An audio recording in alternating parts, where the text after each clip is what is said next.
A while ago, I saw an excerpt from an utterly moronic G Fuel article floating around on Twitter. It was the 12 best video game couples that are #relationship goals. And considering that the kind of people who unironically use that phrase also view Shao Kahn and Twindell or Joker and Harley as some kind of goal to strive for in a relationship, it really shouldn't surprise you to learn that there are people who consider James and Mary Sunderland from Silent Hill 2 to be #relationship goals. What makes this one particularly egregious is that the big reveal towards the end of the game that should instantly disqualify this couple from this list is also what most people who've heard of this game know about it, even if they've never played it themselves. And this got me thinking about the game again, and I came up with two ways the meanings of the game's multiple endings can be interpreted, since viewing these two as an idealized couple seriously misses the point of the story. It's amazing that this game has certain elements that are so deep because of the highly specific meanings behind them, while also having aspects that are so open that people can still come up with new interpretations of the game even 20 years later. Of course, I'm not so pompous as to believe anything I have to say here hasn't been realized by anyone else, but it's new to me, damn it.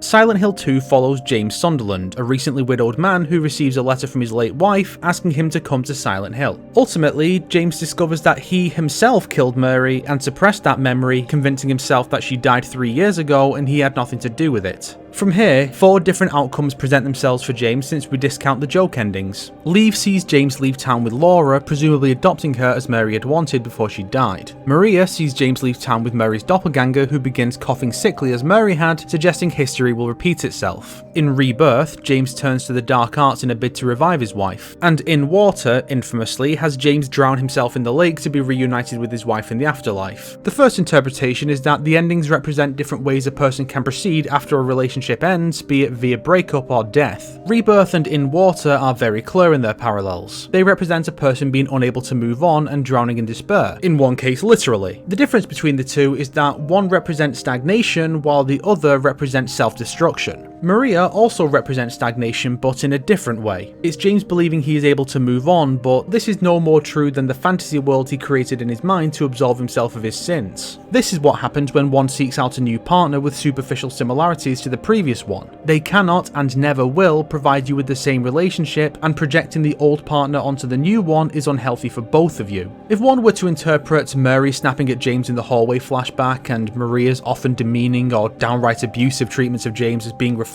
of his and Mary's relationship in general, this ending could also be seen as what happens when a person exits a toxic relationship only to find themselves in another. Leave then is the healthy option, where one puts the past behind them and moves on in a new direction, finding a new purpose in life. The other interpretation, and the one with the most meat to it, is that the endings represent the 5 stages of grief. Said stages are, famously, denial, anger, bargaining, depression, and acceptance. Each ending can be interpreted as James becoming stuck in one of those 5 stages and being unable to move on to the next, with disastrous consequences for him. But there are only 4 endings, you say. The first stage is represented by, rather than one of the endings, the series of events leading up to the climax. James watches the tape and the lies he's constructed to deny what he did crumble around him. He can no longer deny the truth. Or maybe denial is the UFO ending, where we deny Mary is dead and go do something else. From here, we move into anger with Maria, which is admittedly the weakest connection I found. James was frustrated both sexually and emotionally by his wife's illness, as documented by, respectively, the designs of the nurses and actions of Pyramid Head, and his own admittance that his smothering of his wife was not entirely altruistic, as he had grown to hate her for being a burden on his life. This frustration is then targeted towards the doppelganger of his wife that is taking her place. His unresolved feelings towards his wife have been inherited by the next woman in James's life, whom he speaks to very aggressively in this ending.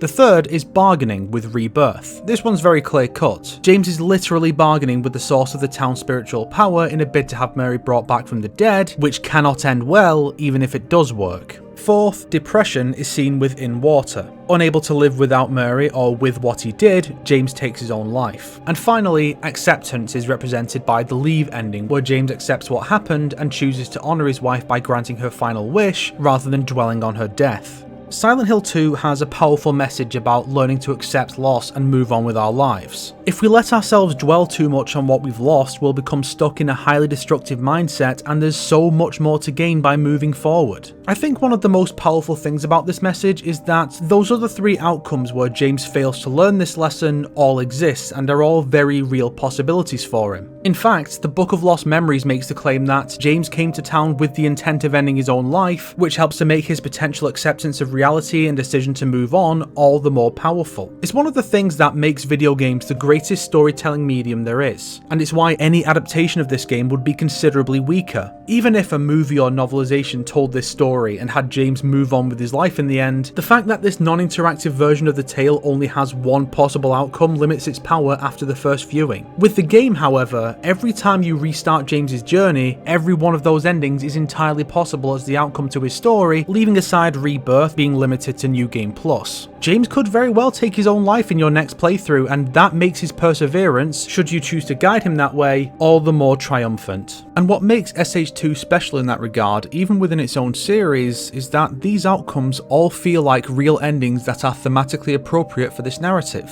Take away the idea of multiple endings and just imagine these games only having one of those outcomes, making it the official ending for the story. Look back at the first game, whose bad plus ending has Harry presumably die as the other world collapses. It's not a karmic outcome based on whether or not he was truly determined to save his daughter, like Fatal Frame 2's Lingering Scent ending where Mio abandoned her sister. And that's not even getting into the Dead All Along ending, which has no clues towards that being the case before it tells us the entire story beforehand was pointless. Or what about the third, where accruing enough points from mostly arbitrary actions results in Heather being overtaken by the cult's god and killing Douglas, leaving the game on an ambiguous note as Heather effectively failed in her mission to stop the cult, without any prior indication that such an action could lead to that outcome. They lack legitimacy and don't feel like real outcomes to the game because they have no connection to the game's themes or narrative. They're just bad endings for the sake of having bad endings and are about as valid as the joke endings when you get right down to it. But SH2, whose worst ending sees its main character commit suicide, has 4 endings that all feel like genuine conclusions to this narrative because all 4 are steeped in James's motivation and emotional turmoil. He loves his wife dearly and wants her back, so him succumbing to his desire to have her back, to have his perfect version of her, to be with her again in this life or the next, or moving on and honouring her last wish, all work as legitimate conclusions to James's story.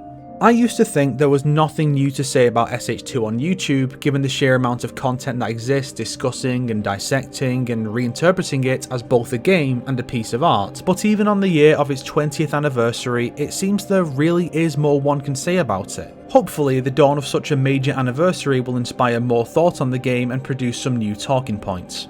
And maybe a competent remaster. That would also be nice. If you liked this video, why not subscribe and support me on Patreon like these fine people here? If not, then make sure to share it with your enemies so they can suffer along with you.